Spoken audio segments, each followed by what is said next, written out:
بيبدأ فيلمين فوق باسم زيكوف، وبيكون ده البطل الجديد في قتالات السجون. وبيكون زيكوف هنا نازل ضرب في خصمه ومش رحمه، وبعد كده بيعمل له حركة إخضاع وبيقتله. وبيكون ده المقاتل اللي مراهن عليه جاجا، واللي ما يعرفش مين جاجا كان بويكا بيقول له أنا مش عايز فلوسك، فبيدوس عليك. بيكون مفيش حل قدامه غير انه يرجع يقاتل تاني عشان يكسب حريته. فبيبدأ يمرن رجله المكسورة، وبيفتكر قتالاته اللي فاتت وايام مجده، وان غروره وتكبره هو اللي عمل فيه كده. فبيدخل عليه جاجا مدير اعماله السابق، وبيقول له انت كسبتني فلوس كتير زمان وانا عايز ارد لك الجميل. وبيقول له من بكره هتروح زنزانة تانية نضيفة انضف من دي، وهتشتغل في المكتبة كمان. لكن بويكا بيرفض العرض ده، وبيقول له انا عايز ادخل المسابقة وقاتل من تاني. لكن جاجا بيرفض، وبيقول له مش هينفع تقاتل زيكوف بطل السجن عشان رجلك المكسوره دي. بيقول له ان ده انتحار، انا اسف مش هقول، من كولومبيا، وتهمته القتل والتهريب، ومحكوم عليه كمان ب20 سنه سجن، وهو ده البطل بتاعهم في السجن، وعشان كده بيتعامل بحريته. وتاني يوم بيصحوا المساجين وبياخدوهم على مكان كله صخور ويشغلوه بالليل. بويكا بيعصر العشبه ويفرك بيها ركبته قبل ما يبدا القتال، وبيروح بويكا يكمل تدريب. فبيجي الكولومبي بيقول له انا طول عمري اسمع عن المقاتل الاسطوري بويكا، افضل مقاتل في العالم،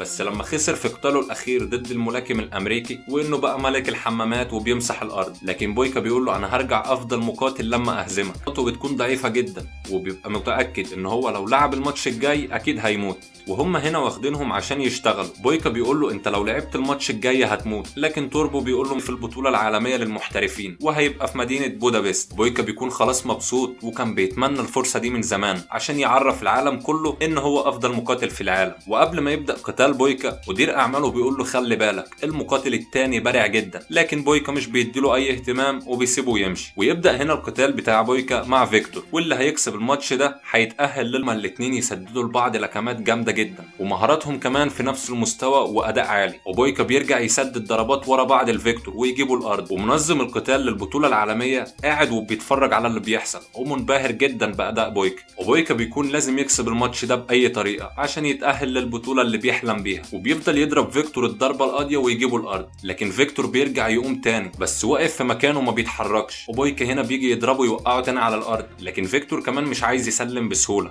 لكن خلاص بويكا جاب اخره واتنرفز، وبقى يضرب بكل قوته، وبيضربوا الضربه القاضيه ويجيبوا الارض. وبويكا اخيرا بيكسب الماتش ده وفلوس. وتقول له مش وقته الكلام ده، احنا دلوقتي في جنازه. لكن هو بيقول لها لازم تسدد الفلوس اللي على جوزك. قالت له خلاص انا هشتغل عندك واسدد لك كل الفلوس اللي على فيكتور. والظروف ساعتها كمان بيسيبها ويمشي. بعد كده تلاقي بويكا بعد ما نجح ان هو يوصل روسيا، وبيفضل يراقب إلما من بعيد ومش عارف كمان يروح يكلمها. فبتيجي عربيه وينزل منها حارس، بيروح يتكلم مع إلما شويه وبياخدها معاه في العربيه وبيمشي. وبويكا بيروح يسأل الحارس اللي على البوابه ويعرف المكان اللي هي بتشتغل فيه. ولما يروح على مكان شغلها بيفضل يدور على إلما ومش لاقيها، ويلاقي واحد اسمه إيجور نازل ضرب في خصمه ومش رحمه وبيكسر له رجله. والمقاتل ده بيكون بيفكره بنفسه زمان. وبعد كده بنشوف إلما بتيجي تقول له انت مين وبتمشي ورايا ليه؟ مجبرة تشتغل عنده عشان تسدد ديونه. فبتسأله انت تعرف فيكتور منين؟ وبويكا بيقول لها ان هو السبب في موت فيكتور، وانها كانت حادثة وكانت غصب عنه كمان، وان هو راح لها روسيا عشان يشوف لو هي محتاجة اي حاجة يقدر يقدمها لها. وبيحاول يديها فلوس، لكن هي بتديله الفلوس وبتقول له ما تجيش هنا تاني. وبويكا ساعتها بيسيبها ويمشي. فبيروح يقابل ظروف ويقول له انا هقاتل لحسابك وتنسى الدين اللي على إلما. وظروف بيقول له لازم تلعب 3 ماتشات لحسابي وتقاتل بطل النادي كمان، وساعتها هبقى افكر وانسى الدين اللي عليها. وبويكا بيوافق ويروح لقاعة التدريب عشان يجهز نفسه للقتال. وهو بيتمرن بيجي واحد يفضل يستفز بويكا، وبويكا ساعتها بيكون ماسك نفسه بالعافية وبيسيبه يمشي. والتاني كمان يروح عشان يضرب بويكا، لكن هو بيخلص عليه بضربة واحدة. والمقاتلين كلهم بيبصوا له مصدومين من اللي شايفينه. ويجي اول ماتش لبويكا مع بوريس، واول ما يبدأ القتال بوريس بيحاول يضرب اكيد 2 ضد 1،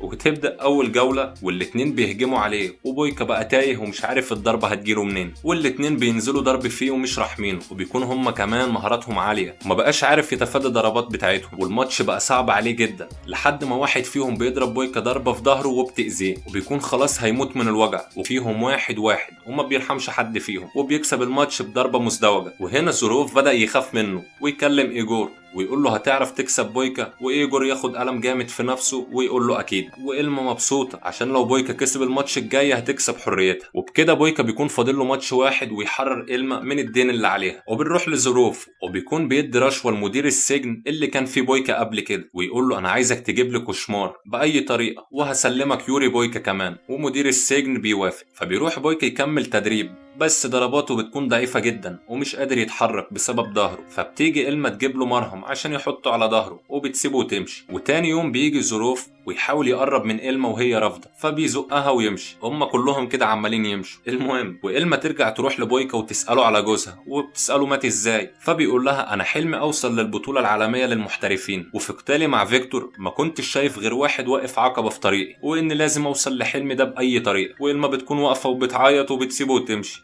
برضه بتمشي. المهم وتاني يوم بيبدأ القتال الأخير لبويكا، وبيكون خلاص لازم يسافر نفس اليوم ده على بودابست عشان البطولة بتاعته. والقتال بيكون بويكا ضد إيجور، وتبدأ أول جولة بينهم، وبويكا يفضل يسدد لكمات لإيجور ومش عايز يرحمه، والاتنين كمان بيقدموا أداء أكتر من رائع. فإيجور بيتشقلب في الجو ويضرب بويكا، وبيقدر يجيبه الأرض ويفضل يضرب فيه لحد ما إيجور يستهدف نقطة ضعف بويكا ويضربه في ظهره، وبويكا كمان هيموت من الوجع ومش مستحمل. فبيبص لإلما تاني وهو متعصب، فبيرجع يكمل القتال ويضرب إيجور بكل قوته، وإيجور كمان ما بقاش عارف يلمسه بأي طريقة. وفي النهاية بويكا بيمسكه وبيضربه الضربة القاضية وبيكسب الماتش بعد معاناة. وبتكون إلما ساعتها مبسوطة إنها اتحررت، فبتروح تسيب الصينية على الترابيزة عشان تمشي. وبساعتها برضه بتوصل عربية السجن اللي فيها كوشمار، وبويكا يروح يغير هدومه عشان يلحق طيارته، لكن زوروف بيقول له لسه في قتال تاني، انا قلت لك لازم تقاتل بطل النادي، وايجور ده قتالك التالت. فبويكا بيقول له انا مش هقاتل لحسابك، لكن زوروف بيرجع في كلامه يقول له يبقى كده مفيش اتفاق ودين إلما هيفضل موجود. فبيضطر بويكا ان هو يوافق ويكمل القتال ده. فبيروح على الحلبة وتبدأ اول جولة بين بويكا وكوشمار، وبيكون وحش بمعنى الكلمة، وبيفضل يضرب كوشمار بس مفيش اي حاجة بتحوق فيه، وكوشمار بيقدر يخنق بويكا وينزل فيه ضرب لحد ما يجيبه الارض ويغمى عليه. وهو على الارض بيرجع يبص لإلما تاني ويفتكر كمان وعده ليها ولازم يكفر عن ذنوبه، وبيرجع يحاول يقف تاني وبالعافية. فبيهجم على كوشمار وبينجح انه يسدد اول ضربة برجله، وبويكا خلاص بيفوق ويفضل يضرب في كوشمار وما بقاش عايز يرحمه، وبيعرف يجيب كوشمار الارض لحد ما بويكا يقدر يكسر له دراعه، وبعد كده بينط في الجو ويطير كوشمار بره الحلبة، وبيكسب بويكا الماتش. وخلاص بيقف في نص الحلبة وفرحان بانتصاره،